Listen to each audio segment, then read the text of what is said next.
Thank you everyone for practicing your mute and unmute buttons. We have a Good great, morning. good morning. Thank you for being here. We have a Good wonderful morning, guest speaker Lauren. This is joining. Good Pam. morning us today. This is our third session of the 2026 Summer Speaker Series. So it's so wonderful to see all your beautiful faces on the screen today. I see a lot of familiar names and faces, but if you are new today, my name is Lauren Delishaw, and I'm the program coordinator for the foster grandparent program down in Pima and Pinal County. And as part of the NAU Center for Service and Volunteerism, this whole summer series is our opportunity to stay connected with one another, to keep learning and gather new tools that we can take back to our local communities. We have volunteers joining us today from all over Arizona, including Pima, Yuma, Mojave, La Paz, Yavapai, Coconino, and Maricopa. We have foster grandparents, senior companions, and RSVP Ay, volunteers Cami, with us. So thank you everyone for ya taking entrando a la time clase. to join us today. A quick Sí, technology media hora. reminder, if you are not muted, go ahead No, and en la mute casa, yourself. And I think en I la hear computadora. someone maybe on the La phone. computadora. Ándale, pues, amo Dios. I'm gonna go ahead. I can help mute. I can't unmute you, but I can help mute. Um, it's totally fine if something comes up on your end, handle your personal business, but let's just keep, background noise in mind for others so they can hear and pay attention. So make sure that if you're not speaking, if you don't have a question, keep yourself muted. Um, we have the chat, and you can access the chat by looking at the bottom of your screen and clicking that chat bubble. Um, and you can type any questions into the chat. We have a note taker, which is an AI assistant. Will be taking notes for us, which is kind of exciting. We had a brief presentation, a little bit about AI on the very first day, so it's fun to see it in action today. Love to see your faces, love to keep your camera on, but again, if you have to take care of personal business, just make sure you turn your camera off, handle it, and when you come back, turn your camera back on. If you're unable to access your camera, that's okay. Um, and yeah, I think we're good to go ahead and get started now.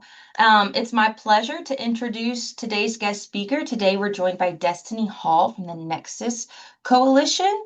So everyone, if you can, go ahead and click a little reaction down there at the bottom center of your screen and welcome Destiny. You have the floor. All right. Thank you so much for that introduction, Lauren. Thank you for inviting me to be here with you guys today. I'm so excited about this presentation. I love it. It's a very chill one, so there's no pressure, but there's lots of opportunity for interactions. So I'll ask you guys to come off mute. I am traveling and out of town from my normal setup today, so I am on one little small laptop screen instead of my usual three monitors. So, Lauren, if you could monitor the chat for me, I would appreciate that. And we'll get rocking and rolling. I'm going to share my screen. Okay. So, since I'm on my tiny screen, I cannot see any of you. So I'm just going to imagine all of your smiling faces. So whenever you want to participate, you'll just have to shout out and let me know you're ready. So, all right. So my name is Destiny Hall. I'm Senior Program Coordinator with Nexus Coalition. I've been with Nexus Coalition for about 4 years now, and I love it. Before I started with Nexus, I was a kindergarten aide for an elementary school. It was super cute, super fun, and it made me think oh, you know what? I think I would like to go to school and become a teacher. This is so fun. And then about a year and a half into being an aide, I was like, you know what? This is actually really hard. So kudos to all those that stick out that profession. And I realized that was not for me. So I stepped back from being in the school full time and I went to school and got my life coaching degree. So I'm a certified life coach. And then from there, I started working, volunteering at a treatment center. And I volunteered there for about 2 years, facilitating classes. And I really love that. Substance use recovery and prevention is really dear to my heart. I know that that touches many families and it's touched my family. And so I really enjoyed that. And then this opportunity at Nexus came up and I felt like it just combined all of my skills and all the things I love. And so I've been here ever since. Fun fact about me, I have 4 children. I live in Prescott Valley, but I work out of Navajo County. And let's see, something you might not guess about me is I have ridden a bull. So when I was 15, I rode a bull, a real one. So just a little fun thing. But today we are going to talk about 5 resiliency skills. So normally this presentation, if we're going to like get into the meat and the nitty-gritty of it all, it's a 4 to 5 hour presentation to cover all of these skills. But we want it to be accessible to everyone. So we have condensed it. This presentation is about an hour, maybe a little more. So you're going to get a taste of all the skills in one setting. And we'll be going over belief, trust, adaptability, persistence, and strength. And then a side note of housekeeping, I do have a 1-year-old baby. She's currently with grandma in the other room. She should be fine, but if you hear wailing or she has to come visit, then we'll just roll with it because we are practicing adaptability in real life as well as in our presentation. All right, a little bit about Nexus Coalition. So our main goals is we want to reduce substance use and increase resiliency in our youth and our adult populations. So we know that if we can improve behavioral health outcomes by reducing substance use and help our youth be thriving, successful members of society and members of their school communities and their families, then that is going to benefit them through their whole life. And we know if we can strengthen the adults who serve them, then that's also going to benefit them. So we love to educate both youth and adults. And our mission is to connect rural and tribal communities to build a healthy, substance-free environment where youth develop the life skills, resilience, and workforce readiness needed to thrive in school, work, and life. And we commend all of you for being here today because we know that you are supporting youth and we are grateful for the work that you do. So we like to partner with Nexus Coalition. We partner with 12 different sectors in the community. You'll see them on the screen: schools, parents, business, healthcare, youth service, law enforcement, news media, basically anyone. If there is someone that wants to partner with us, we will partner with them. So if you have an organization and you would like um, a presentation like this, or even distribution materials where you can have educational pamphlets or things you can hand out and use, we do all of that. We also buy racks and we can put them in organizations and keep them full if they're in Navajo County and we can travel to them. If not, we can give you some other resources for that. But these are the main services we offer. We have resiliency workshops, and we're doing the 5 resiliency skills today. I'm doing another one for you guys next week, and I'm excited for that. We do drug prevention education because we are a drug prevention coalition. So we educate on all the current drug trends, including naloxone and fentanyl. And we do as well as like vaping, marijuana, alcohol, anything that is needed. We do school services where we go into the schools and into the classrooms and we teach resiliency and life skills. And then we do other services like go to our community. Sorry, it's hot here. I'm trying to turn the air on. We go into the community and do tabling events and hand out pamphlets. We run 3 junior leadership academies. And we do have an online support group for those with an addicted loved one, but right now we're like taking interest for it. So if there's any interest in that, I can get your name and let you know whenever the next one's going to come.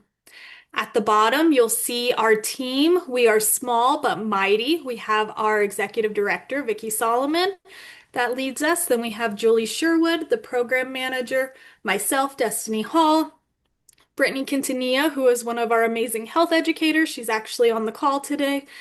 And then Cheyenne Layton was with us part-time, but she left because she is getting ready to welcome in another child to her family. And then we have Stormy Rollins, who is another wonderful health educator. And with our small team and our last grant year, we were able to reach over 9,000 youth with activities that we facilitated and participated in. We reached over 3,000 adults. We provided over 600 activities, and we gave out over 800 naloxone, which is an opioid reversal medication that can help reduce or reverse the effects of an overdose.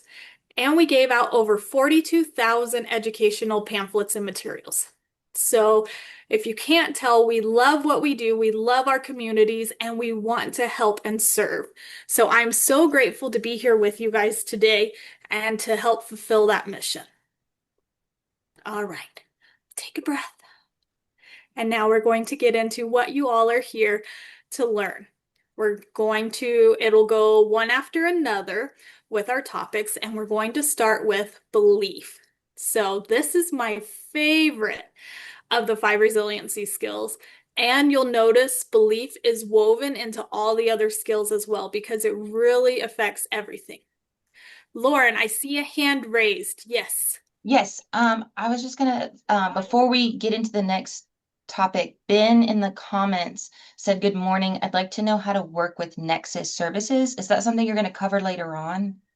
Um, yes. So how about I just put my email in the chat and then Ben, you could email me and let me know how you're wanting to partner and work together and we can collaborate further. Does that sound okay? He says, "Thanks."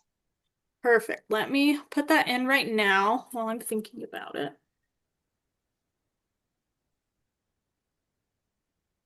Make sure I spelled it right.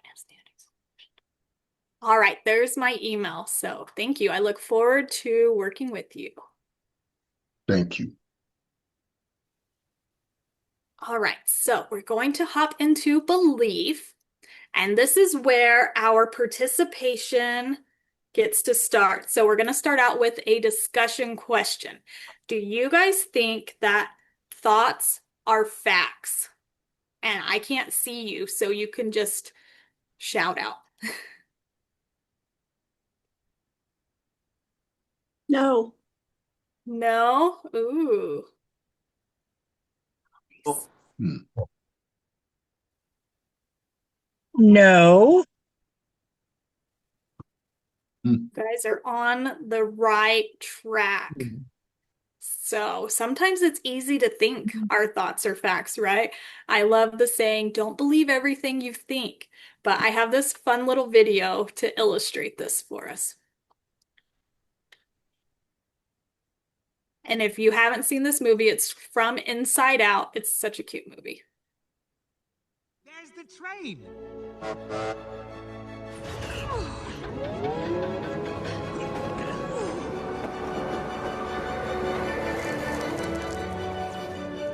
Oh, we made it! We're finally gonna get home!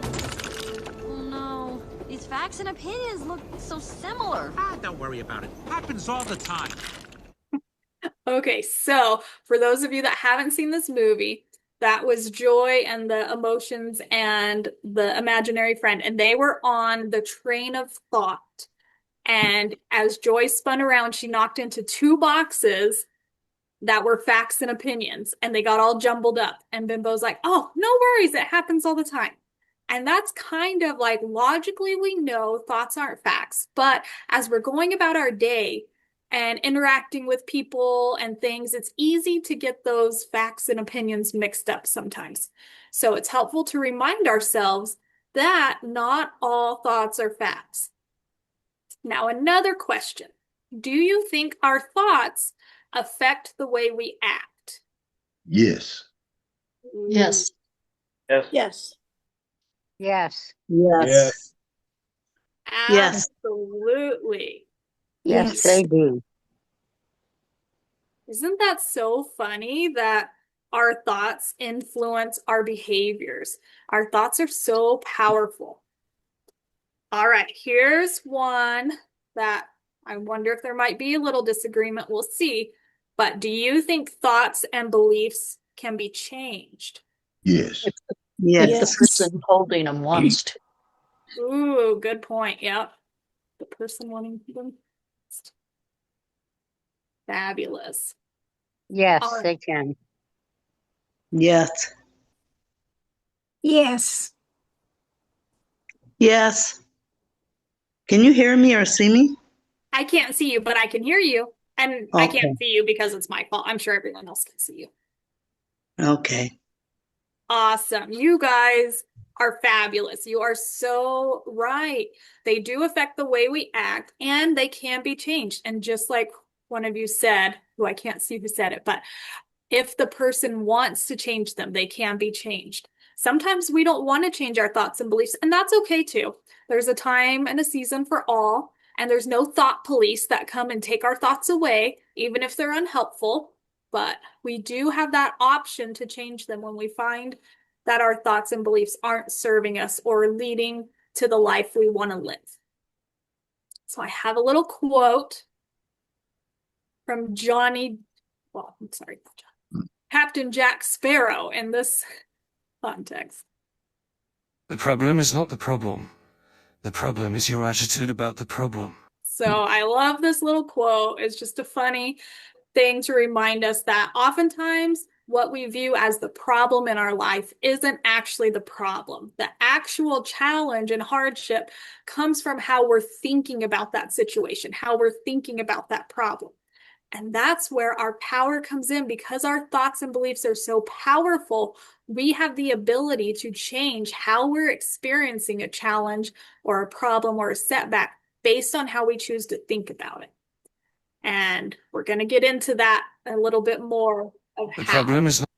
So this is a fabulous video. I feel like it's one of the most simple ways that teaches how our thoughts, feelings, actions, and how we experience a situation is all connected. So this is the cognitive therapy CBT thoughts and feelings connection.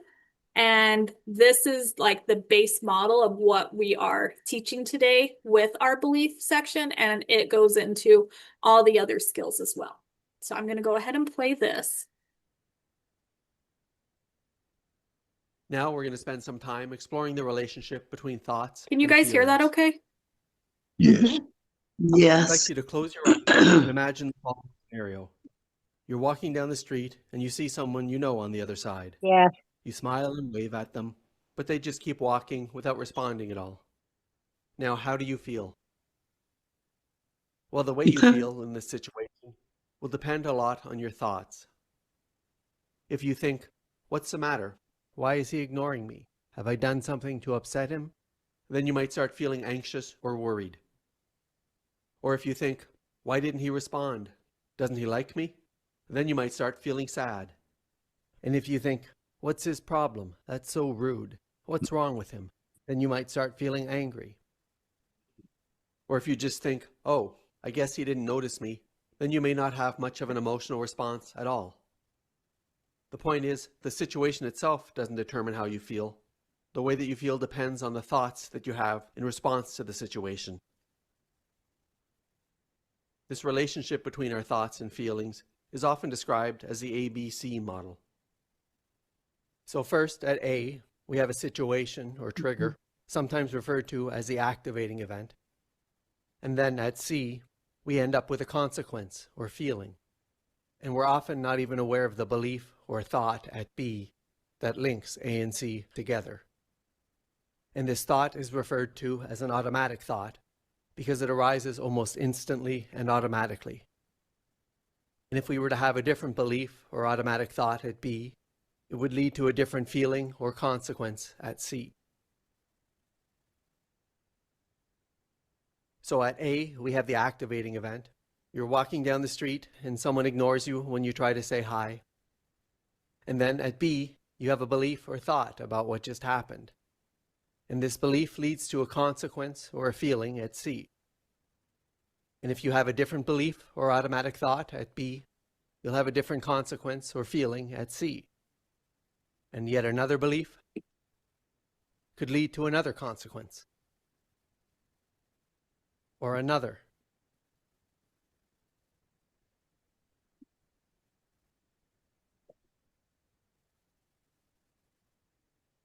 Now we're going to spend. All right, I love that video. Before we move on, does anyone have any thoughts or insights or anything that they felt from that video that they'd like to discuss or questions? Yeah, I would. Go ahead. Okay, what I gathered from it was he might be preoccupied with his own problems, that he's not alert what's around him. He may have some Absolutely. issues. That's the way I would have took it. Yeah, so it doesn't even necessarily have anything to do with the person across the street, right? They're preoccupied with their own stuff. Also, I Yeah. noticed he was on the phone, so he's probably concentrating Yeah. on what he's saying on the phone and not noticing anything else. Yeah, so true. He was on. I thought that's what he was. I wasn't sure. I've seen people in grocery stores walking through the grocery store, and they have these two little white devices in their ear, and they're walking and speaking, and I'm thinking, what are they doing? Oh, they're talking on the phone, but you don't see a phone. We definitely live in a distracting world today. Oh yeah. Absolutely. Awesome. Thank you for your thoughts and your insights. I love that video because it really highlights how much influence we have over our life experience, how they were able to change that feeling that they had based on the thoughts that they thought, even though the situation, the person not saying hi to them, was the same. That never changed, but they were able to create so many different experiences of that situation based on how they thought and then created what they felt about it. So, thoughts are the stories we tell ourselves about what is happening, and those thoughts create our feelings. And then to take it a step further from the video we just watched, our feelings are the fuel that drive our behavior. So we have our thoughts, sometimes the automatic thought from the activating event or the situation, the story that we're telling ourselves, which creates our feeling. And then that feeling is like the gas in our tank that fuels the actions that we either do or don't do because of how we feel. And the tricky thing is that our actions will often reinforce our original thought, for better or for worse. So if we want to play this out, well, I have an example on the next slide. So this one is good, especially for youth when we're supporting youth, because this is brand new skills. This was new skills for me as a young adult trying to learn these things because we're not taught this readily in society. We're taught unintentionally with good, I think, good intentions that our feelings are not in our control, that they're because of what's happening around us.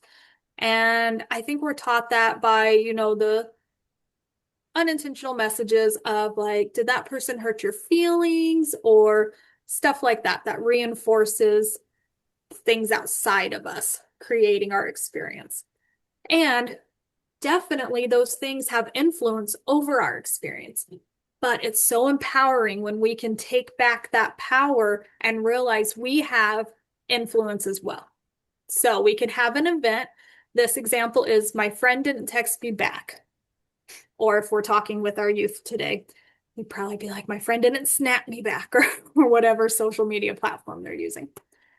And an automatic thought might be, they're mad at me. Now, if we're thinking they're mad at me, what feeling do you think this thought will create?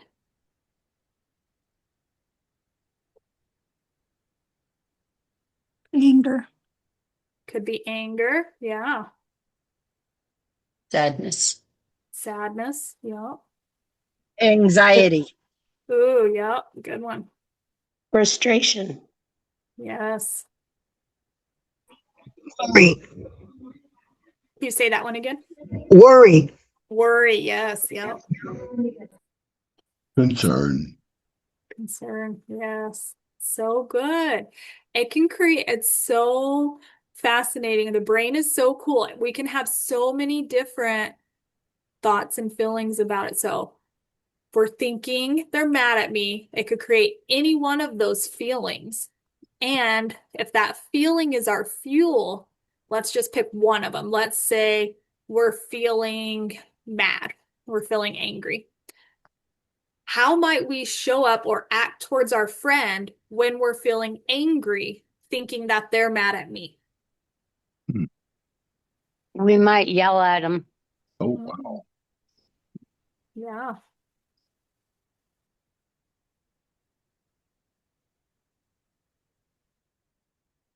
Do you think we might start ignoring them? We're like, ooh, they didn't text me back. I'm not going to text them when they text me next.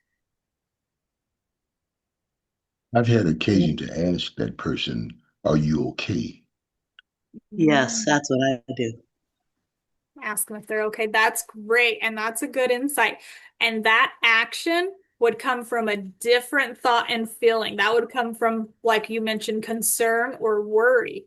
Yeah. Yep. So that concern or worry would drive that action of reaching out and checking on them. I love it. And I'd also ask them, how can I help? Yeah.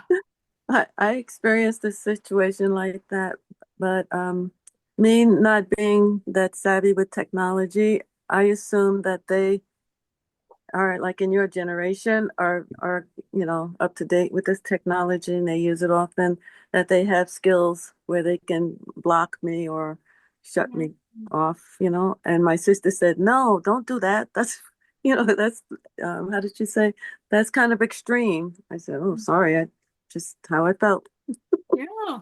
And all of our feelings are valid and they make sense. Your feelings make sense based on the thoughts that you're thinking. So there's no judgment here. Right. If we stick with our thought they're mad at me and we stick with the feeling of anger and maybe we are mad at them or yelling at them or not responding back to them, then what we're creating, the experience we're creating for ourselves and our friendship is we're mad at them. Now they're for sure probably mad at us. And maybe we're even mad at ourselves for not showing up as the friend we want to be in that situation. We're creating disconnection when what we really want is connection. I see a hand. John, go ahead. Raise my hand. Yeah, I mean, the younger people might not understand that some of us are used to, perhaps having answer machines on your phones. So if you don't answer the phone, well, then, maybe you haven't gotten the message yet. So you have no idea what they wanted to talk about. Similar to the texting, it could be maybe you're taking a nap or doing something different and you've got like a different focus on your phone and you haven't even got the message yet. Yeah. So it's like a voicemail. So they're saying, hey, why don't you call me? And I'm like, well, I don't, what are you talking about? So you haven't even gotten the message to figure out what they're talking about. So yeah, there's no anxiety on your part because you didn't even get their message. But they're thinking perhaps you're ignoring them, and that's not the case at all. So, that's what I was thinking. I love that. Thank you for sharing. And that tied in perfect to our number 6 reframe, where we can ask what else might be true, where we can start shifting our thought and what we're thinking about the situation to create something that would serve us more. I see Rick and Jan Lewis raised your hand. Go ahead. Hi, I was just thinking if you reframed it to where your friend is either scatterbrained or just really busy, like they looked at it and then got distracted doing something else, and then you would have more of a neutral feeling, maybe give your friend the benefit of the doubt, and then that way you have more peace and you don't feel resentful, you feel more neutral. Absolutely. I love it.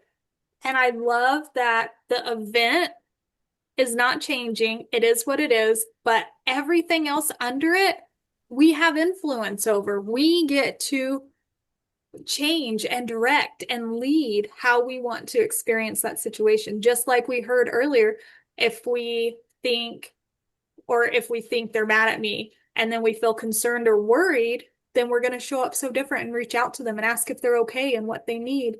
And then that result is we're probably going to find out they weren't mad at us, just like you guys are sharing. They're probably distracted or something.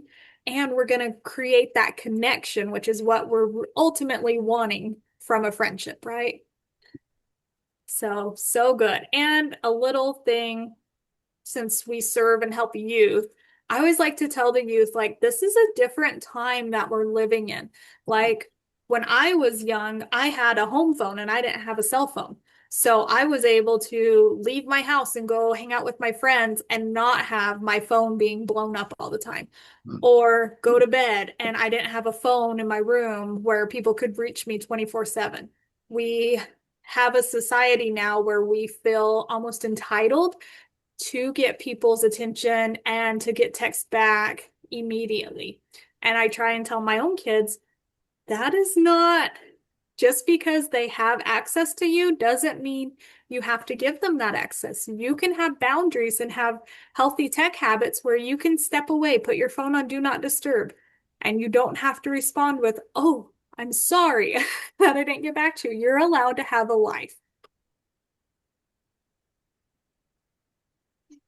All right, I have a couple video, maybe just one video in this one, about the power of belief to show how powerful our minds are in creating what we experience. A moment ago, we made this volunteer believe she sunk a pair of blindfolded free throws, when earlier, with no blindfold, she missed 10 in a row. How will she do her second time at the line, now that she thinks she nailed those blindfolded buckets? Oh, close! So close. So close. That's number one. All right, keep it going. Keep it going. Oh! She's definitely getting closer, but no baskets yet. You got this. You got this. You got this. Yes!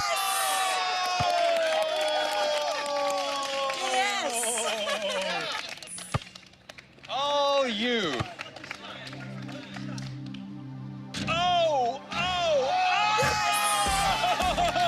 Wow. By making her think she sank those blindfolded shots, and by cheering and giving her positive reinforcement, it's almost like we hacked her self-confidence and got her to believe more in her natural abilities.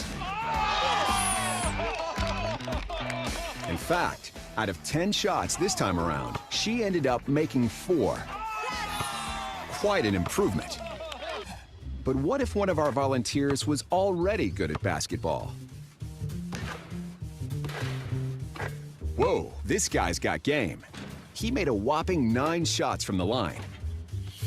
Think there's anything we could do to make him worse? Okay. So let's have you take 1 shot. All right? You think you can do it, guys? All right, Josh, let's give it a shot. 3, 2, 1. Not quite, but it's all right. Let's let him try a second time. It's a tough one. All right. Wow. Let's give it a shot, Josh. Hey. All right. All right. Well, look, the man is blind. Okay. Let's go ahead and take off the blindfold. So listen, it wasn't as easy as we thought, but let's have you do your 10 throws again without the blindfold. Okay. Just do your thing. 9 out of 10, maybe 10 out of 10. Okay. All right, let's see. You guys got his A game on? Come on, Josh. Whoa. All right, Josh. You got this, man. You got this.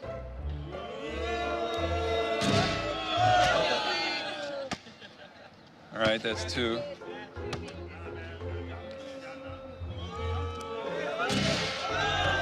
Remember, this guy made 9 free throws earlier, but now it looks like the crowd's negative reinforcement is throwing him off his game.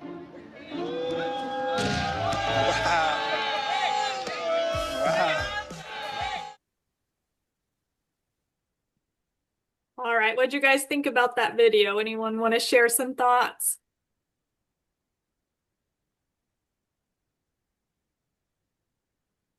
That is so true that can make that happen. Your brain does that to you.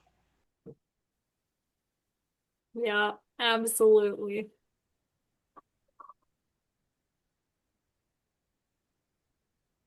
Any other thoughts? How much importance people put on other people they think are watching them or whatever instead of on themselves while they're trying to do it. Yeah, taking stock into what others think. It reminds me of the devastation that bullying causes too, Mm-hmm. to self-image and everything, you know. So good, yeah. Yeah, it makes me think too for our youth, like, and us as adults, how important it is to choose who we surround ourselves with wisely. We want to choose people who are encouraging and supportive and helping, and also to do that to ourselves, just like you said, to pay attention to or to put stock into what we think and feel, and not necessarily as much as those around us. Love it. Thank you, guys. So I like these quotes. They say, change your thoughts and you will change your world. I believe this wholeheartedly. If I look back at my life 5, 6, 7, 8 years ago, it was completely different than where I am today. And I know that I'm, you know, younger and it might be like, oh, what life experiences and that kind of thing. But I, a little mini snapshot of me. So I told you that I have 4 children and I am expecting my 5th, but my 3rd child, she ended up passing away when she was 11 days old from a rare birth defect, which was a miracle. She lived 11 days because we were promised 0, so she was a miracle. But then I went 9 years without being able to get pregnant, and it was just unexplained infertility, and the doctors didn't know why. So we had thought, this is our family and we will love it. And this is what we have, our 2 children on earth. And then I surprisingly got pregnant with our miracle rainbow baby, who is 15 months now. And in the midst of all of that, navigating grief and loss and infertility, we were also navigating addiction in our home. My spouse has struggled with alcoholism since he was a teenager and through our whole 15, almost 16 years of marriage. And he's doing well now. But to look back at the life we were living in, the situation, I felt so powerless to create a healthy and functioning life that I wanted my children to have. And when I started learning life coaching and I learned about beliefs and I learned about thoughts, I was able to change how I felt, and it influenced everything in my home. Everything changed, even though the situation of not being able to get pregnant didn't change for 9 years at least. And my husband still struggled with his drinking for many, many, many years. The dynamics changed, and I changed as a person, and I was able to create a new experience for myself and our family. So I believe this wholeheartedly. And I know if you take one thing away, and it's the power of your belief, you can change your life for the better. I see a hand raised. Anita, if you would like to go ahead. Okay. Yeah, I took some psychology in school, and I remember there was a study, I think it was something like the Rothschild effect, where if a teacher singles out a child and ignores them or does not give them encouragement, or it just responds to them negatively, the studies showed that child would not thrive, would not succeed. But on the other end of it, if the teacher supports a child and gives them encouragement and extra support, they succeed. Yeah, that's so true. It's wild the studies they could do back in the day. There was another study that had children in orphanages, and there was a group that all their physical needs were met. They were fed and changed on the clock on time, and then they were but the caregivers were instructed not to like love them and cuddle them and give them that physical connection and attention and emotional connection. That's true. The child can die. Yep, the children in No. the study died. Right. Well, Remember that. this is Melanie. I have something to say too. I was in an orphanage, and I didn't get no love, and I almost did die. And they text my mom, or not text, but they called her and had her. I don't know the whole story. I just know that she came and got me after 5 years. But the point was, from that time, I've been rejected all my life. So I had to learn. I learned how to accept rejection. I learned how to deal with it, and I learned how to turn to the Lord and just keep going. He gave me strength to keep going, and He gave me the love that I needed. But the people didn't do that. Some people were not very nice.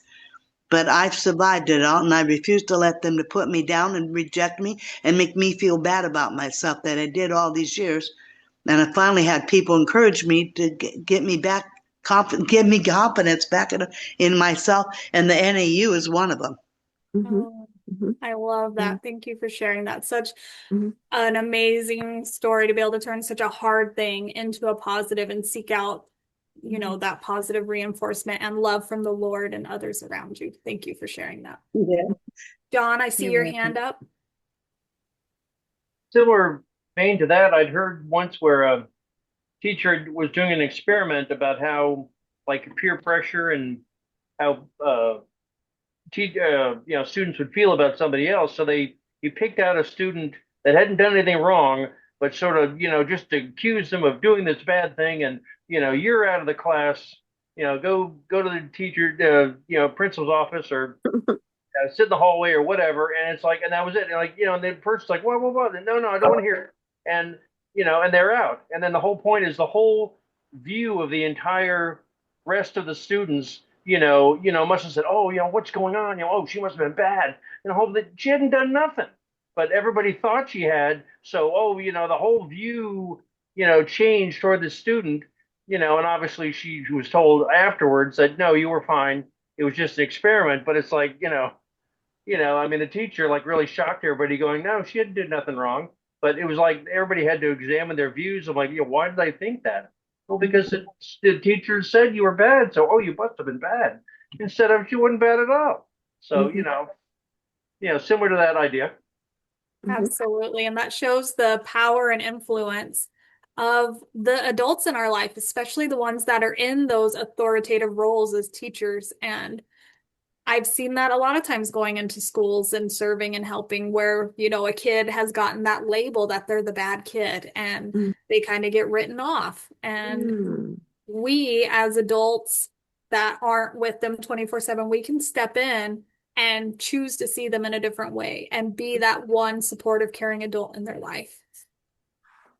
So another quote we have is, you have brains in your head, you have feet in your shoes. You can steer yourself any direction you choose. I like that. Dr. Seuss, I love that. I like that too. That's cute. All right, so that concludes our belief portion. That was our longest portion. The rest of them won't be quite as long, but you'll see belief tied in throughout the other skills as well. So before we move on to trust, does anyone have any questions about belief that you'd like to address?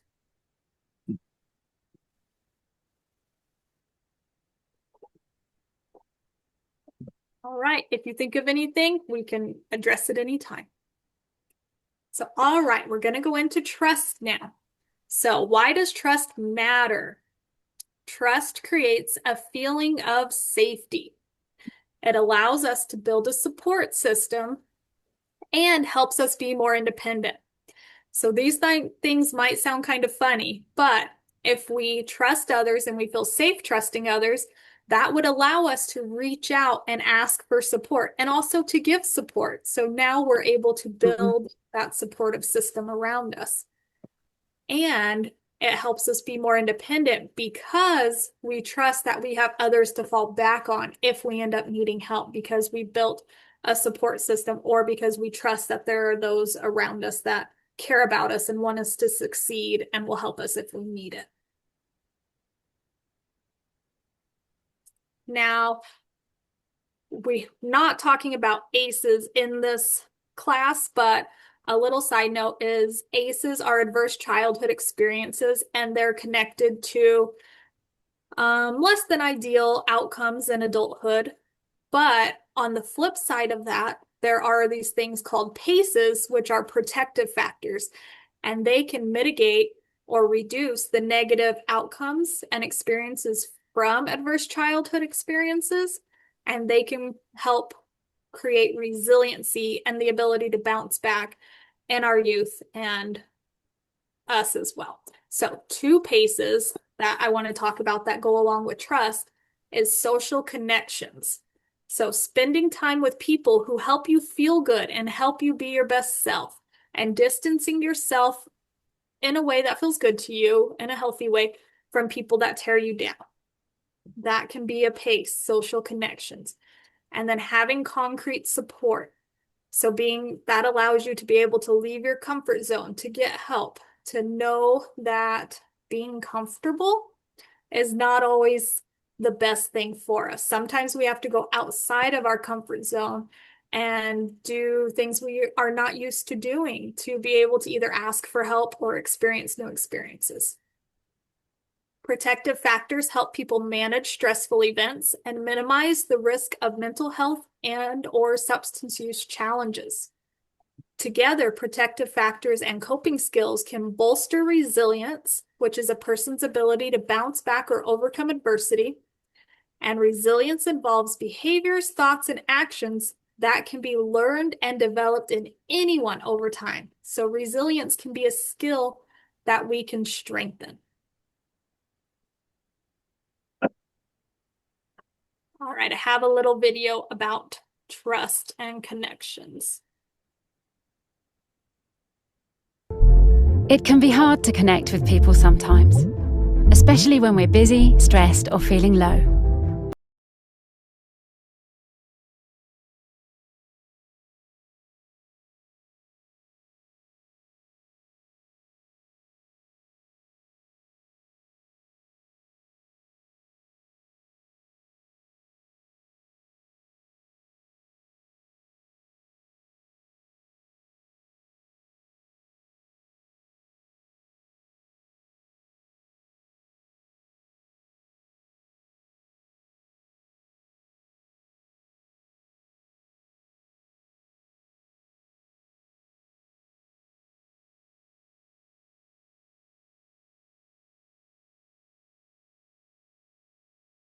Fixed family time, where everyone puts away their phones and shares an activity, has a meal, or just talks. This doesn't just have to be close friends and family either. Even having casual friends and acquaintances can have benefits. Try joining a new club or going out to events to meet new people. Did you say you can't see the video? Right. Can everyone not see it? Oh, I saw it. I can see it. It's animated. It's not a person. Yeah, you might. Are you working off of an iPad? Yes, I'm Duh. seeing purple circles. Okay, that's the video. That's right. That's the video. Yeah. Nothing's happening. I paused it right now to check in, but I'll hit play right now. Okay. Simply talking on the phone, exchanging emails, or the occasional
takeaways from that video you'd like to share? Yes, I'm going to be 80 this year. And so family or, my daughter was saying, when are you going to retire, quote unquote? I said, well, I need to do this for me and make a contribution. It helps me as well as Exactly. helping these kids. And this training that you get giving, we're off for the summer and nobody's calling me. So this is an opportunity for me to, like you say, connect with others and my friends that I have gotten close with the organization. It's a good thing. I love Do that. they have your Yeah. phone number? What's that? Anita, do they have your phone number to call you? Oh yeah. It's just everybody's busy, and so like I check Yeah. in with my sister, my daughter and my Oh, sister okay. have me to check in with them every week. At first it was like, oh man, I got to stop what I'm doing and check with them. But I emailed them a short little note, or my sister, I will call her and we'll just have a long, chat every week. So, Well, see, you're blessed because I have no one to call. I uh, have a couple friends, thank God he sent them in my life, and I've mhm, been able to talk to them because right, being alone and there's nobody to talk to. But right, the Lord keeps me going. So, but He gave me a few friends that I can call. But yeah, I feel sad for the elderly who have no one. right, yeah, I don't feel sorry for me. Please don't take it that way. I'm just saying for those who don't know how to survive, you have to mhm, be strong. Is all I'm saying. sure. Well, So let me anyway, add I'll be this. quiet. Oh, excuse me. Go ahead. Thank you guys for sharing. That connection is so important, and we can get it in different ways. Just like you're saying, maybe you're reaching out to them, or maybe, you know, there's a difference between an email and a phone call. There's many different avenues. So I applaud you guys for looking for those ways. Let me All say right. this before we move on. We are I'm an going. ordained minister and one of the pastors at a local church here in Tucson. If anyone in our group needs support or needs to talk, uh, I'm available. I'll give my phone number here, 520-333-8990. My name is Ben Davis. Got that? 520. Do you want to say that one more time and I can put it in the chat and they can maybe grab it? 520-333-8990. 8990. Okay, And I'll I put am that in the Christian chat. as well. Well, thank you, Ben. I love that you're offering that support and Oh, connection. yes. Very nice, Ben. You're welcome. Yes, I love it. All right, we're going to do an activity now. And the idea is that supporting others starts with supporting yourself. Sometimes it's easy to give and give and give to those around us and forget to pour into ourselves. So we call this Yep. post-it note support. If you want to write down an experience, you can, or if you want to just share out and verbally process, we can do that too. So I want you to think about a difficult day or situation you've recently experienced. You're going to think about a difficulty, and then you're going to either write yourself or you can share out with the group an empathetic, encouraging message to show support to yourself. And if you write it down, then you can stick it on your mirror or somewhere that you'll see so you can be reminded of it. And if this is a challenge, if you're having a hard time thinking of an encouraging thing to say to yourself, you can think about, what would I say to a friend who experienced this difficult thing? So I'll give you guys a few moments to think about that and either write it down, and then we can share out if anyone feels so inclined.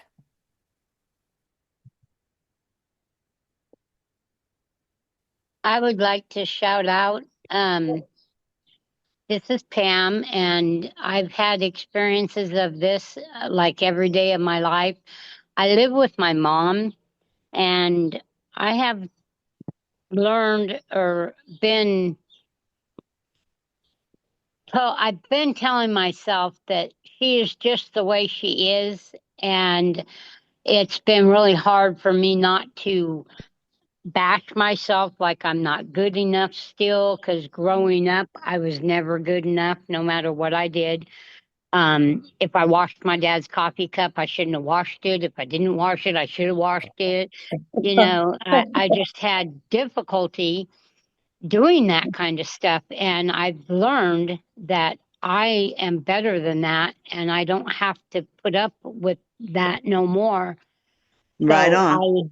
I have just come to believe and tell myself that I can't fix them, but I can keep the positive in me so I don't affect other people around me. I love that. What amazing awareness and ability to interrupt a generational pattern that you experienced and to create something new. That's awesome, Kim. I have one. I have recently a man approached me at church and wanted to go on a date. I have a history of my first marriage was very abusive. And so I've been married 3 times, and each of them did not work out, that great. Um, so I'm kind of shy about, doing that kind of thing. But I went for counseling because I realized that I was quote unquote a codependent or whatever. And so one of the exercises that they had me to do is to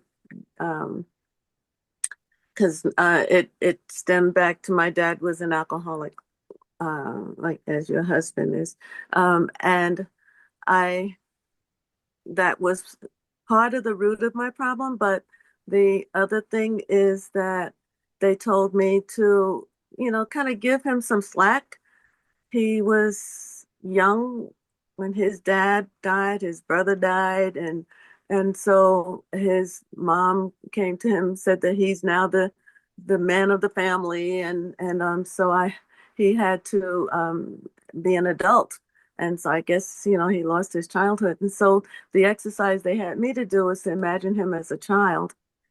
And as I said, give him some slack and try to see things from his shoes, from his perspective, how life has thrown him a curve. And so all of the, like the other lady, I think it was Pam, said that, her dad was, kind of not treating her great. I went through all that and I asked my sister, did you guys have any of that experience? And they said no. So I was the first. So I guess I, again, abrupted his life, came when he wasn't ready to be a dad. And so he directed his animosity towards me and mistreatment. So I turned that around by, again, looking at him, as a youngster. Plus, I forgave him. I called him up when he was in the hospital before he passed and forgave him. And he said, bless you. So that lifted a whole lot off of me, but I'm still kind of shy. I'm, very selective about, allowing myself to be in a position where I might be abused again. But it's a better feeling knowing that I have now control over me and my thoughts and choosing better. What a beautiful sentiment. Thank you for allowing us to witness that vulnerability you just shared with us and to share some of your story. And what an incredibly difficult and beautiful thing that you're able to hold both truths at once. The truth that you had a difficult childhood experience, and a lot of it was directly because of your father. And the other truth that he also had a difficult experience that contributed to your experience. And that doesn't make your experience okay, or that the way he treated you was okay, but I think it can help remove some of that pain that it wasn't about you. It was from him and his experiences. And I think that's another powerful tool of what we've learned about our thoughts and our feelings and our actions and how we show up, because that's not only true for us, that's true for the people around us too. The way people treat you is a direct reflection of how they're thinking and how they're feeling, and a result of all of their past experiences too. It's really easy to make it about us and think, if they love me more, if I was a better person, I Yeah. must not be good enough. But it's not about us, especially when addiction is involved. Exactly. Well, I had an incident. Are you going to say something, Anita? No, that's fine. Thank you. Okay, I had an incident at a job I was working at, and this girl, employee or coworker, come up to me and said, "Are you?" Or she didn't come up to me. She said in front of all the girls, all the employees, "You look like you're a people pleaser." And I said, "Well, I am." Not thinking nothing about it. I would please everybody no matter what. If they were stranded in the middle of the night, I'd get out of bed and go get them. That's how I was. And then people started last year telling me, "Mel, why don't you think of yourself?" So when I went to the A1 to apply for a job, I had to fill out applications, and I said, "I don't know what to say about myself." And they said, you don't know what to put down?" I go, "No," because I never thought about me. And they told me I know I'm honest, and they said, "Well, think about it. What are your goals? What are your ways that you like?" And I said, "Well, I'm honest. I have, empathy. I have um, loyalty, and I do believe in punctuality." And I said, and then those were the characters I started coming up with and realized I do have some qualities, because like Anita said, I was put down my family all the time, told me I should keep my mouth shut because I showed my ignorance. So I never talked. I kept my mouth shut. And then as I got older and got beat up and got pushed around, I started fighting back. And I started realizing, and that's where I became getting empathy for people when I know what it's like to go through it. Anyway, now I start thinking about me, because everybody I help, they ain't even around now. And I have to figure out how to do things to myself. There's a couple of people who have been friendly and helped me since my husband died, but I'm doing okay right now. So I'm alive. Yeah. Anyway, I thank you for listening to me. Bye.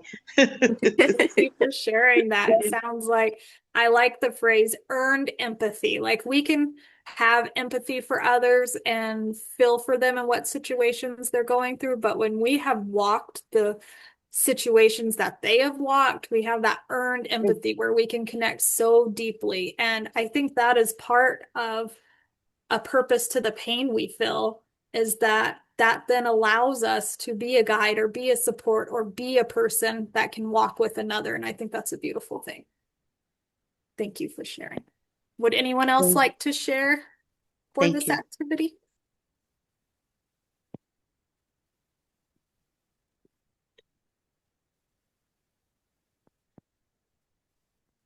All right. Thank you all for trusting us and making this a safe space to be able to be vulnerable and share those experiences. That was wonderful.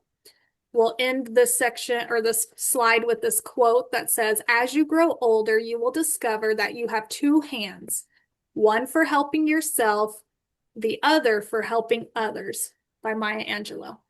It's easy to want to help others and to give and do, but we can remember that we also can help ourselves. And as we pour into ourselves, as we take care of ourselves, that will increase our resilience and our ability to do for others and to help in the way that we like to help. All right, now we're getting ready to move into adaptability. Before we move into adaptability, does anyone have any questions on trust?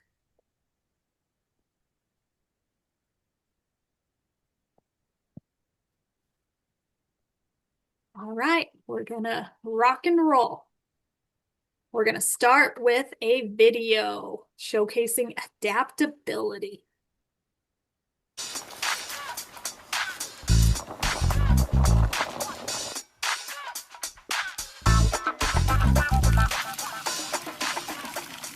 Imagine holding a piece of spaghetti right between your fingertips. Give it a smack with the other hand. Easy to break, right? Now, imagine holding a piece of cooked spaghetti from your fingertips. Hit that thing all you want. It just flops around, it doesn't break. You see, a cooked spaghetti noodle can withstand quite a bit of disturbance because it's so flexible. It just hangs loose and takes the bump. Now, let's bring this analogy back to us. In our work, our school, our creativity even, we can take more bumps when we simply hang loose, when we learn to become more flexible. So, if you don't want to break, you've got to bend. Now, we can't expect to be controlling every circumstance or situation that we're in, but we can learn to be more flexible. And this flexibility, man, it's a superpower. Our flexibility in our thinking and our doing will allow us to approach problems in different ways. It allows us to shift, to sway into new ideas, to change, to adapt as we continue towards our goals. So, if your noodle's cooking on a problem, that's a great thing. Just be willing to bend your thinking, become flexible. This is the most essential skill you can build. So, how will you use the superpower of flexibility in your life today? All right, that's kind of a fun video. We like to show that to the youth. Does anyone have any thoughts about that video that they'd like to share?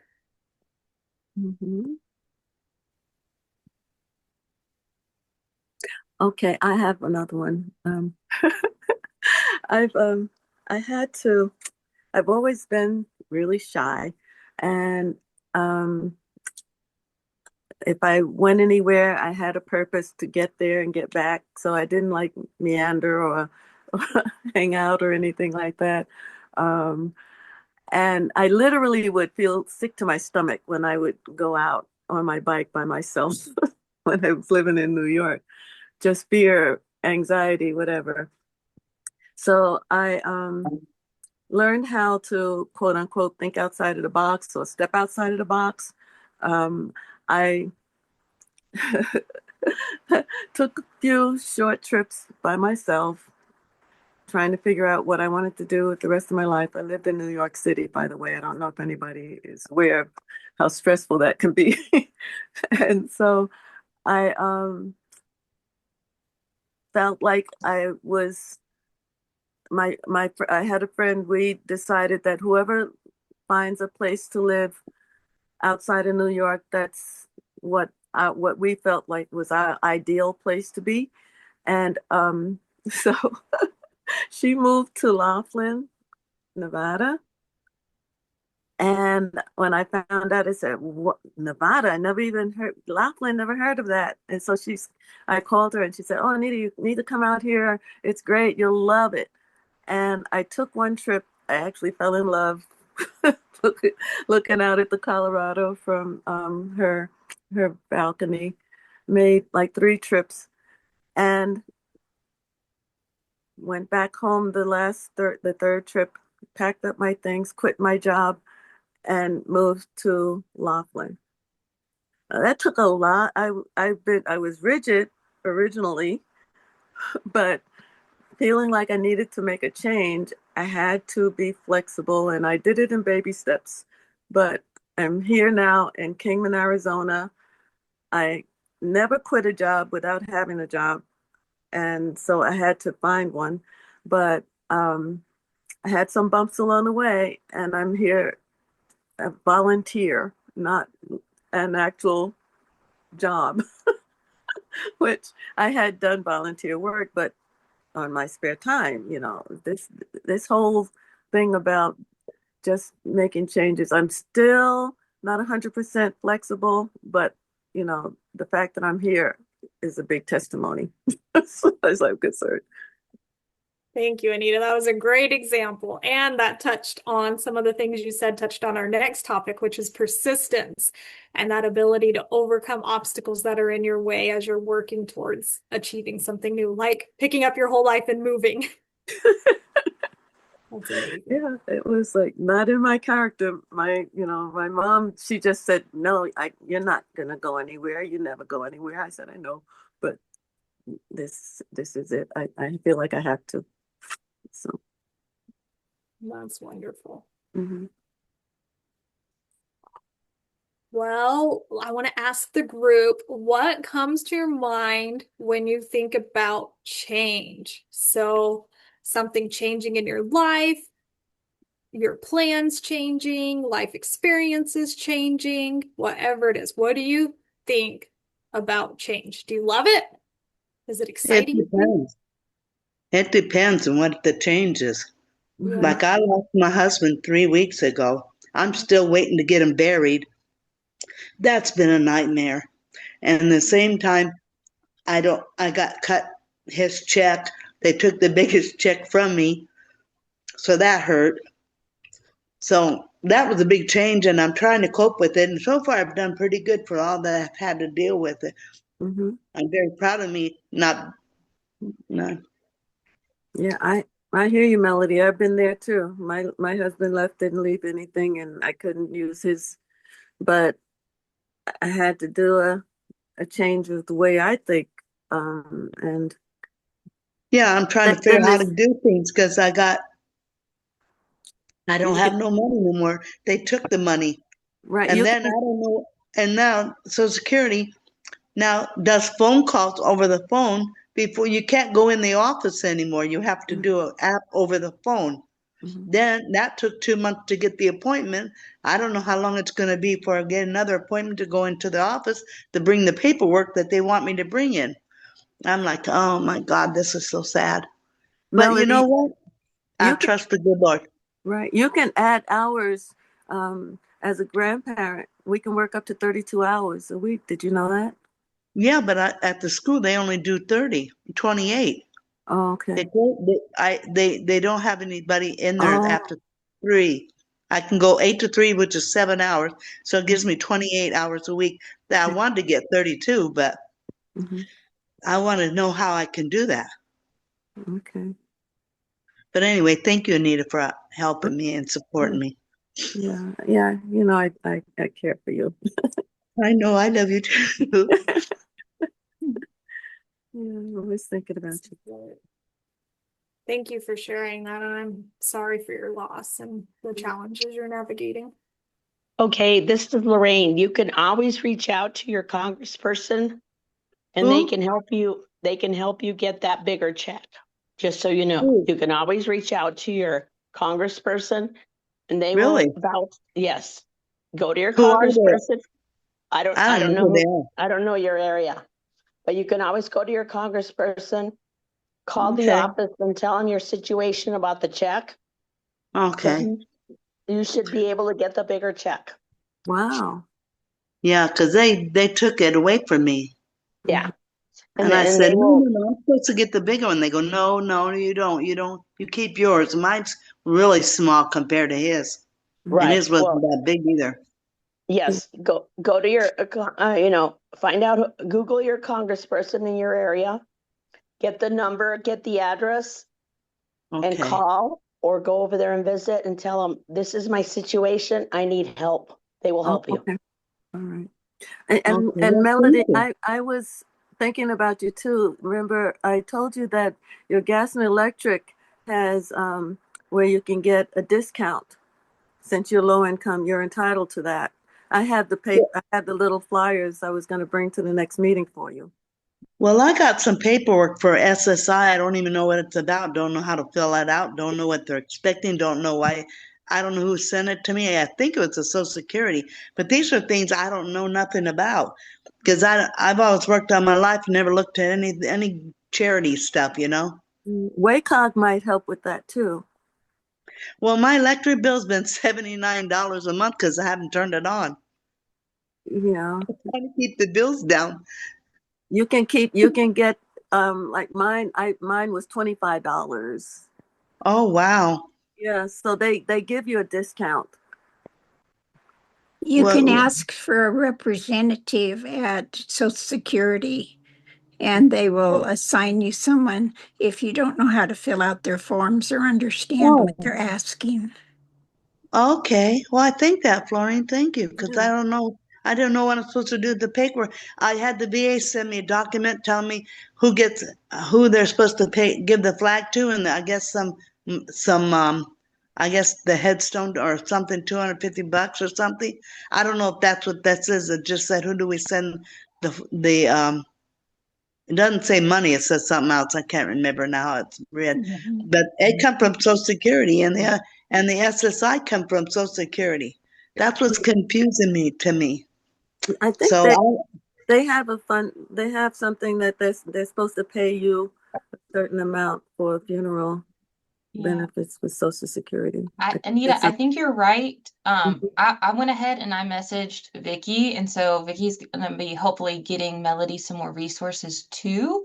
Okay. Oh, that'd be great. I'm gonna steer us back towards the presentation. Okay.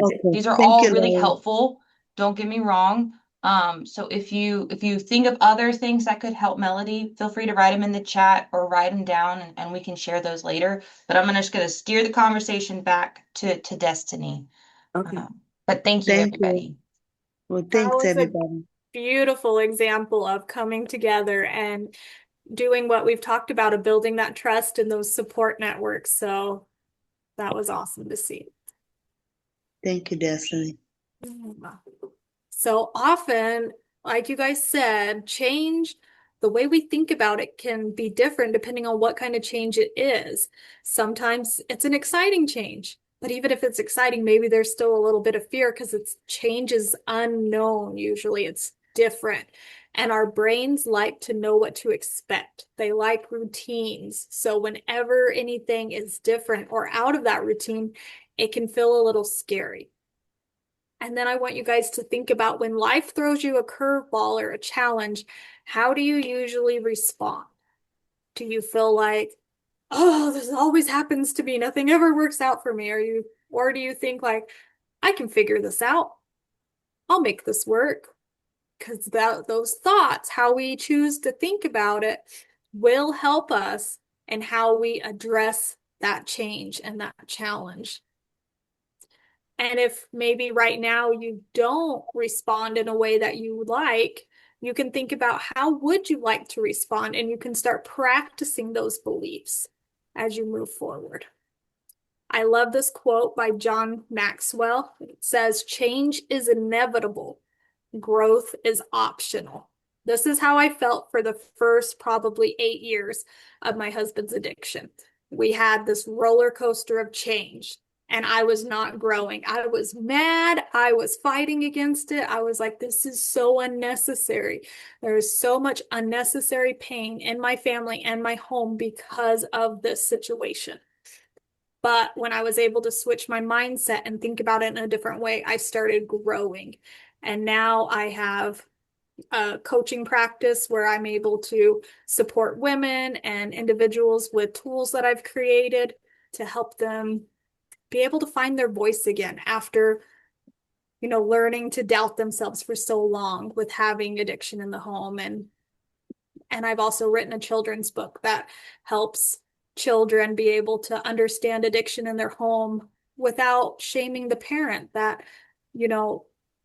is the contributor to that. And being able to grow and find purpose in the pain is so beneficial for us as we move forward. It really helps give us that ability to continue that resilience and moving forward. All right, so we're going to talk now about strengthening our ability to embrace change in the unknown. So we have an activity.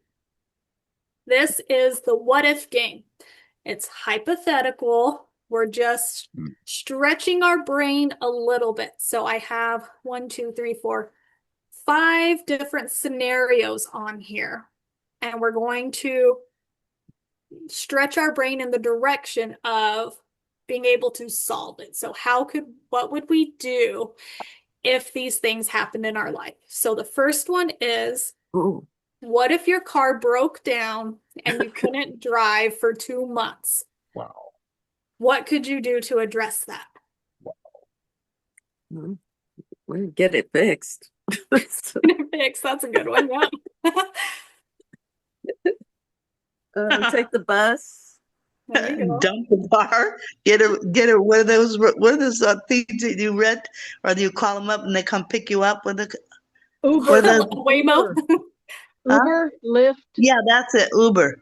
There you go. I call an Uber. Call my friends. Call my friends. I'm the designated Uber for one of my friends who can no longer drive. She's 91 and really. but she uses Uber all the time. She can afford to, but she also uses friends and family whenever she can. And she's just taught me it's okay to ask for help. Okay. Well, I don't have any family, so. Yeah. And Instacart, grocery What's delivery. that? Oh, It's grocery delivery.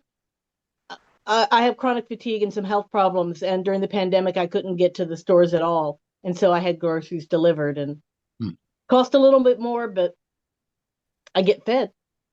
I get groceries delivered from Amazon Fresh, and I pay with my EBT. And if you order $100 or more, delivery is free. Wow. I don't have EBT or whatever you call that. So Food stamps. I don't have it. If I don't have the money, I just don't buy the food. But you still can order through without that to Amazon Fresh. And if you order $100 or more, it's still free. It is? Yeah. Are you kidding? Yeah, but I think you have to be on Prime, but I'm not sure. I don't know what Prime is. That's Amazon. And there's also Fry's delivers, Fry's the grocery store. Do they deliver for free? If you sign up for a Boost. I don't know what that is, but I the was program going that to they a have. food bank. I was going to a food bank 2 weeks ago. I went and I found out I went the wrong time. I used up the gas, so I couldn't go back. Wow. This week that I was supposed to go back, so I didn't have the gas money to go, so I just didn't go. Oh, boy.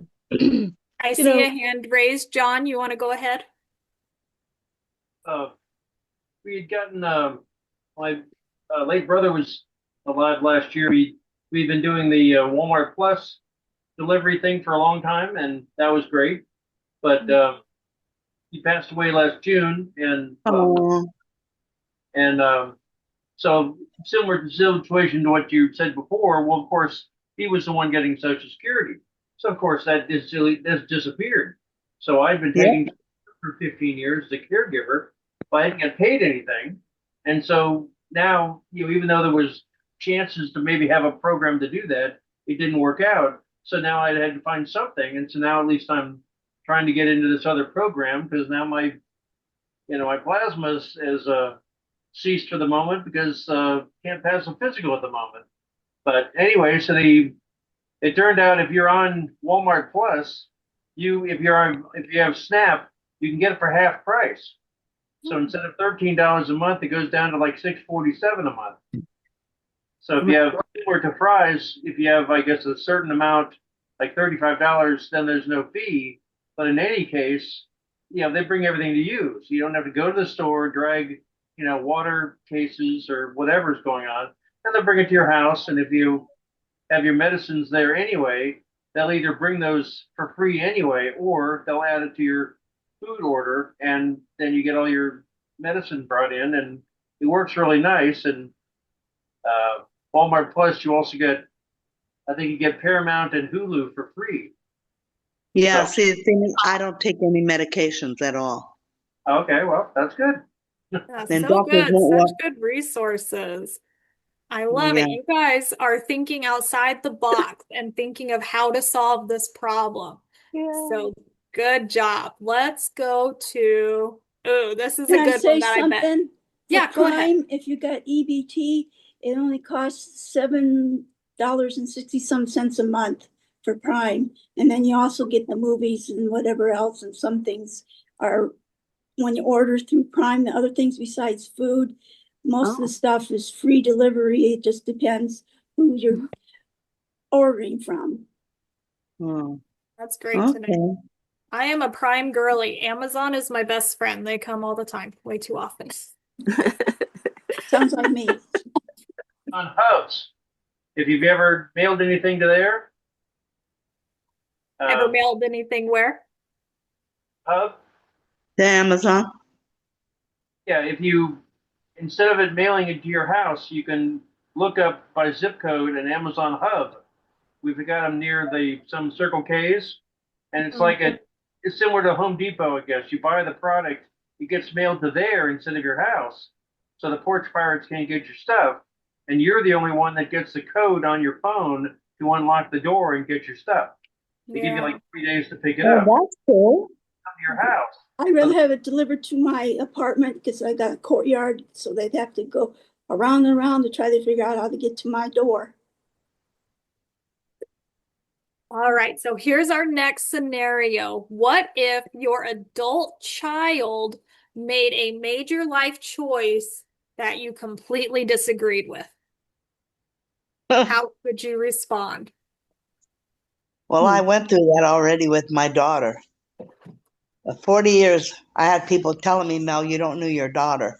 I didn't understand why they kept saying that. And I realized over the years, I finally woke up to the fact not only did she do drugs, but she pushed me around, tried to beat me up. And then she turned around, stole from me, took a lot of stuff and sold things. And then I ended up where I just told her, that's it. I'm done with you. Get out of my house. I never talked to her again, and I don't want nothing to ever do with her again. And I kept taking it, but I didn't realize she was a narcissist. And narcissists, no, they try to blame you for everything, and they make it appear that they're the ones, that you're the one that did this stuff when you didn't do any of this. You were helpful. And then they told you didn't do nothing for them. I just said, okay, bye. Get out of my life. I haven't seen her in 5 years. I don't know if she's alive or dead now. I don't know. And she turned my grandson against me. And that's why I have no more family, because she turned everybody against me and they believed it. So I said, whatever. That's so hard. That's so common with addiction too, the gaslighting and the victim mentality that they feel, which enables them to have the thoughts that they need to survive in their mind with getting the substance. That victim mentality allows them to justify their use and their actions to continue. And destroyed all my friends and told lies, and then nobody ever talked to me again. So I said, okay, fine. I learned to accept it. Anita, I see a hand. Yeah, my daughter decided, well, I had to raise her by myself because I mentioned, like, my husband was abusive, and so I decided to just go ahead and raise her by myself. And we both went to school together. I went to college. She was in junior high school. We graduated together and went through life. We were really close. And then she, but she was like Melody's daughter, a little bit kind of controlling. She would fly off the handle. I didn't know at the time that she was bipolar. And anyway, I connected with her grandparents on his side of the family, and she became a filmmaker, and there was an opportunity for her to move to Boston. And so I encouraged her, said, okay, great, go. This will be a great opportunity. She wound up being nominated for an Emmy, moved to California, got the Emmy. Awesome. Her life changed. But before she went to get her Emmy, her boyfriend at the time, I guess, wanted to get married, and she said, he wanted to go with her, and she said, no, you have to marry me if you want to come with me. And so I thought that's wonderful that she was so strong to say that. But she went and got married without inviting me. Oh, wow. They eloped to Vermont. And she did not want me to come to her wedding because she said I would invite the family. So I said, oh my gosh. Well, I just said, okay, that's your decision. Good luck to you. I'm glad you found someone. And, but I was still proud of her. I supported her along the way. And, I just chalked it off at being, okay, she broke the apron strings from me, but it still hurt that she did that. But I had to accept it. That was her choice, her life. And I just adore her husband, though. So I'm glad she made that choice. That worked out great. So you still talk with her? Oh, yeah. No, we've had our ins and outs, off and ons, but now she's insisting on, she's a part of that weekly call that I have to make. She insists on me contacting her every week. Well, that's nice. She loves you enough to have you do that. Yeah. So it worked out. That's great. That's a great example of having a challenging situation that still hurt and you acknowledged it still hurt. Because what we've talked about today isn't just slapping positive thinking on everything, because we're not robots and we're humans and we have human experiences. There are things we want to feel sad and upset about, but it's just being able to hold those two truths at the same time. This hurt, and I can still look at it in a way that serves me more. All right, we're going to jump into persistence. So this is all about goal setting. I have a short video for you guys.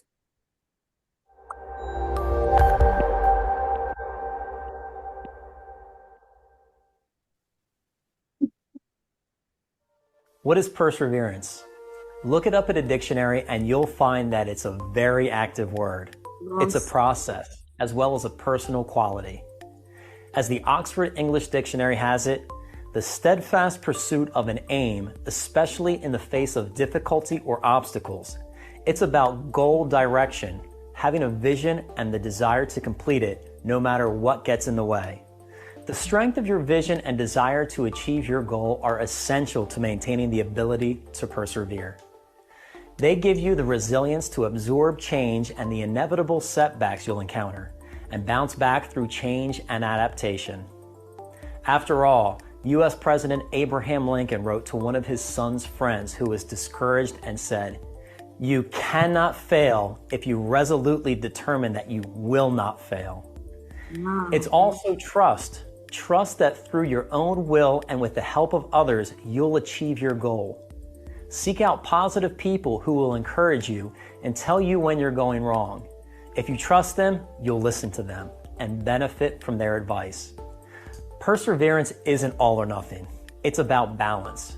You can't work at 100% capacity all the time. You need rest and change. If you conserve your energy and recharge your batteries regularly, you will be more effective. Perseverance is important to every aspect of our lives, at home, at work, with our friends, families, and colleagues. At work, perseverance can allow you to change the way your business works, or achieve a new culture within a department, or even transform the products and services you deliver. As long as you have goal direction, trust in your own abilities and in others, the resilience to weather challenges and setbacks, while maintaining your balance, there is nothing stopping you from becoming a steadfast and admired leader in your organization. I love that. You cannot fail if you resolutely determine not to fail. So, that's right. Persistence is facing a challenge with the belief that you will ultimately succeed. I love the saying, everything is figure outable. Trust yourself to figure it out. If you don't know how, then you just keep taking those little steps until the vision becomes more clear. I had a brother who was in prison for some unfortunate choices that he made, and he was being released, and he's doing so well now, but he was so scared to be released. He had been in there for 5 years and was like, oh, the world is so different. Everything's changed. Yes. I have to get a job. I have to do this. I have to do, and he was spiraling. And I said, brother, you're trying to build a puzzle right now with 5 pieces. You don't have all the pieces. You don't even have the box that the puzzle came in to show you what picture you're trying to build. You just have to take a breath and wait till all the pieces come to you. Exactly. Very good. That's right. So to keep going, we have a goal or vision. That's important.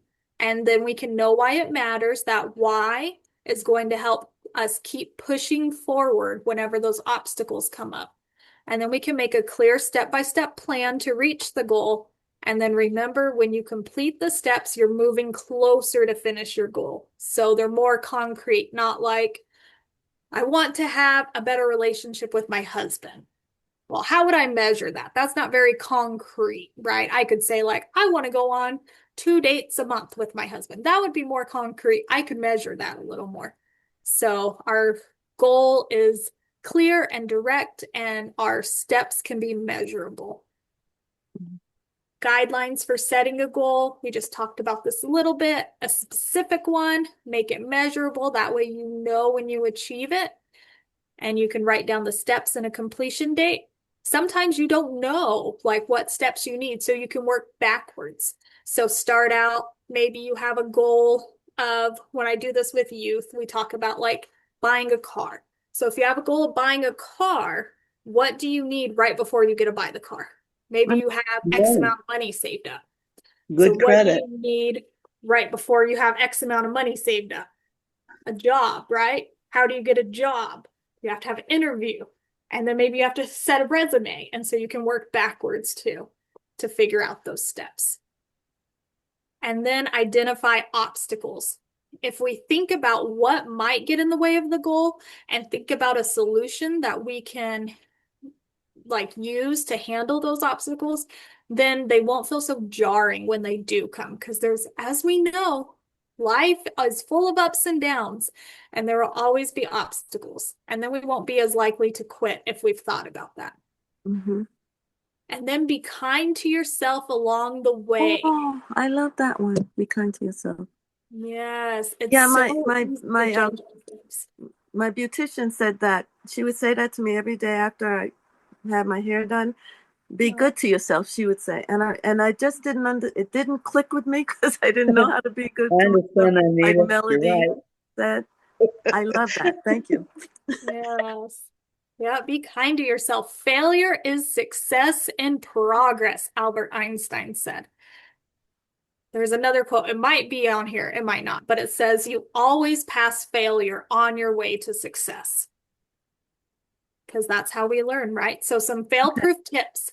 Give yourself permission to feel, just like we talked about, where this isn't about becoming a happy, toxic positivity robot where we never have uncomfortable feelings. You get to feel those and allow them. Practice self-compassion, reflect on the experience, and adopt a growth mindset, that practice of being flexible, and revisit and think about your goals and your future plans so that you can keep them in the forefront of your mind.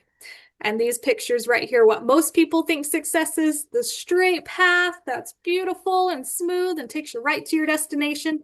But what successful people know is actually the right picture, where you have all those roadblocks and detours and broken roads and failures all along the way. But if you keep going, you will eventually get there. John, I see your hand raised. Go ahead. Finish the quote. I was trying to copy the persistence is facing a challenge with the belief, and then I didn't get the last half. Yeah. That you will ultimately succeed. Well, you know what I learned? Sometimes rejection is the Lord's protection. Yes. That redirection, right? Yeah. It's a door closed for you to turn around and go through another door. Yeah. Well, if you turn around, hit the wall. No, you go through another door. Yeah. I get it, Anita. Robin, I see a hand. Hi there. Yes. Okay. So I'm going to be doing something real soon here, and yep, scared to death and everything, but it's a go. I will be going totally off grid with my camper. Oh. All over Arizona. So I am just like really excited and yet scared, but boy, I'm going to do it. That is amazing. What a fun goal. Thank you. I love it. Well, I did one too. I was determined that I was going to pay off my mortgage because I saw that the economy was tanking. And so I just bit the bullet. I went into my savings, paid it off. And now I'm like your brother. Like, now what do I do? I'm like, I don't have a debt anymore. It's just amazing. It's an amazing feeling. I have more flexibility, more freedom, but I have to step out there and get these things done that I've put on the back burner for years. But it's great. That's amazing. I'm debt All free. right. Here are My some optional thoughts and beliefs that can help you on your road to success. So I want you to notice how you feel in your body as I read these to you. And I like to call this borrow my beliefs. Maybe something will stand out to you that you like, and you want to take this thought and put it in your pocket so you can pull it out later when you need it. But notice how it feels as you hear these words. So goals that are worth having require us to grow into them. Failure is part of the process, and I can handle that. This will for sure happen if I never quit. I'm ready right now. It's so easy to tell ourselves, oh, I'll do that later. Oh, I need to learn this first. Oh, I need that first. I'm ready right now. I trust myself to overcome any obstacles that get in my way. I am a person that, and then fill in the blank. Start seeing yourself as the person that achieves your goal. I'm a person that travels across Arizona. I'm a person that pays off my mortgage. I'm a person that wakes up early. I'm a person that doesn't eat out or whatever it is. And then the bottom section is for whenever those obstacles do come and we have those setbacks. How do we talk to ourselves then? Because that can really determine if we continue on towards accomplishing our goal or if we stop. Because if we're mean to ourselves, it's going to be harder to overcome that obstacle. So we can say, that's okay. I'll just try again. I did my best and I'm proud of myself for that.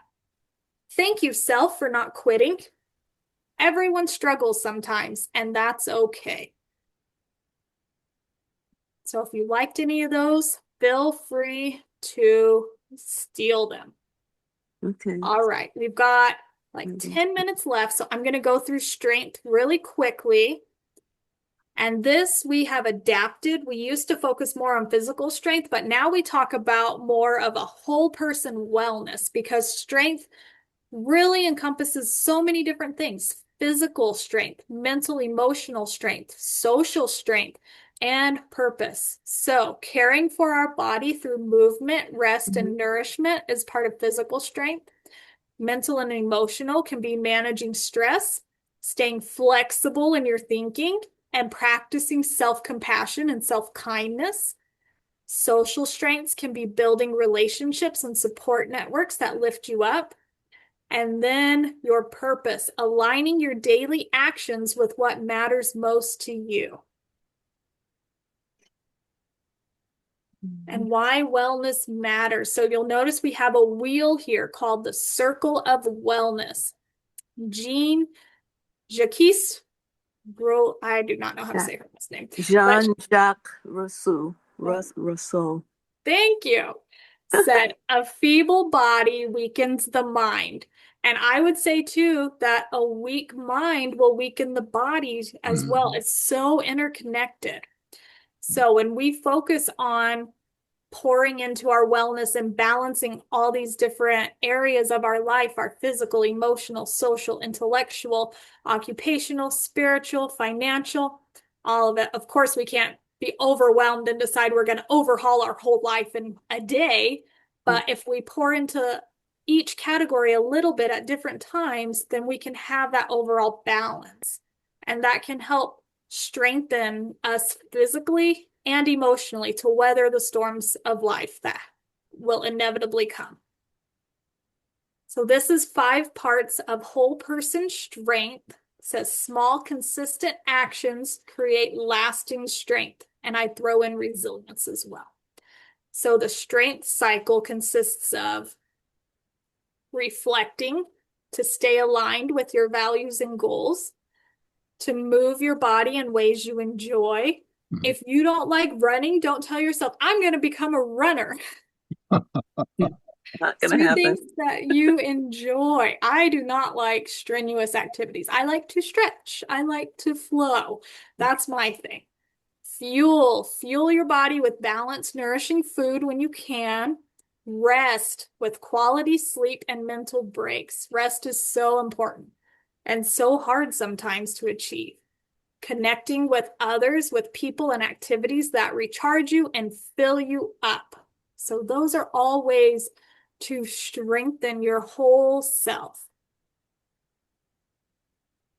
And some tips and tricks is we're going to start with a minimum baseline that you can do even on stressful days.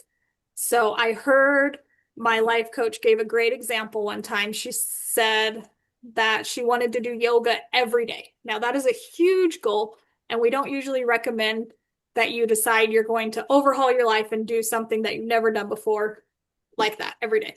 But she made a minimum baseline, and her minimum baseline was that she would sit and she would do a few yoga stretches while she was eating or doing something. And then if she felt inclined, because sometimes when we do a minimum, then we get some momentum and we want to do more. But she knew even if she only did the minimum, she was still reaching her goal. So set a minimum baseline that you can do even on stressful days. That's super easy. And then if you want to do more than that, that's great. And that's an extra win.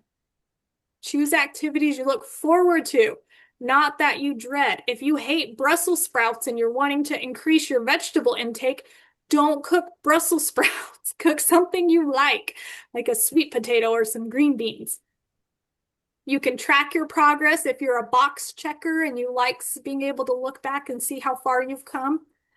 And then you can treat wellness as a practice and not perfection. I was facilitating a class last night and a woman shared that she wants to start walking every day and walking her dog. But she's like, I'm setting a goal to walk every day. She said, I walked the last 2 days and I'm going to walk today. And then tomorrow I'll deal with tomorrow when tomorrow comes. And so she was treating it as a practice, not requiring perfection out of herself. And I loved that. Okay. All right. So a summary of what we explored today with our 5 resilience skills was 1, belief, thoughts create feelings, feelings drive actions, and we can reframe beliefs that don't serve us. So we get to choose and influence our experience. Number 2, trust. Trust is built through empathy, honesty, and connection. Supporting others begins with learning to support ourselves. Safe relationships are a key protective factor that can reduce the likeliness of substance use and mental health challenges. Adaptability. Change is constant, growth is optional. We strengthen adaptability by facing discomfort, reframing challenges, and staying curious. What if scenarios can help us practice flexible thinking? Number 4, persistence. Success often comes down to showing up again and again and again. Commitment, not perfection, creates results. Our beliefs influence whether we keep going or give up. 5, strength. Wellness involves movement, nutrition, rest, and self-compassion and kindness. Strength is not just physical, it's the ability to keep showing up even on hard days. Little actions done consistently build resilience. And then a closing thought, fall 7 times, stand up 8. It's a Chinese proverb. Your resilience is not about doing everything right. It's about choosing not to give up on yourself. And with that, I am going to turn time back over to Lauren. And I thank you all for being here with me today and for your participation and getting to share little bits of you with me. I am grateful for you all. Absolutely. Thank you so much, Destiny. That was a wonderful presentation.